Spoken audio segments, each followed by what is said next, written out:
Pensamiento del día, lunes 17 de febrero. Acoger a cada uno con amor. Jesús nos demostró que amar significa acoger al otro tal como es, de la misma manera que Él acogió a cada uno de nosotros.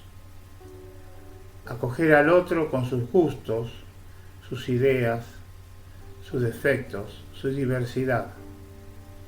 Y esto quiere decir hacerle sitio dentro de nosotros, expulsando de nuestro corazón toda prevención, juicio e instinto de rechazo. Jesús fue mandado por el Padre para salvar al hombre, a todos los hombres. Él destruyó el odio, abatió las separaciones, en el sentido que introdujo en la historia una nueva fuerza, la única capaz de hacernos superar todas nuestras divisiones. ¿Cómo vivir entonces esta palabra? Acogiendo a nuestro prójimo con todos sus derechos: derecho a la vida, al trabajo, al salario justo, a la casa, a la libertad. Y después con sus exigencias de respeto, de justicia, de comprensión, de afecto. Nunca demos mayor gloria a Dios que cuando nos esforzamos por aceptar a nuestro prójimo, porque entonces ponemos las bases de la comunión fraterna.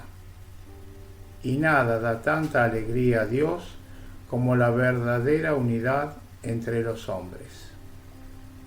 Chiara Lubich, fragmentos del comentario a la palabra de vida de diciembre de 1986.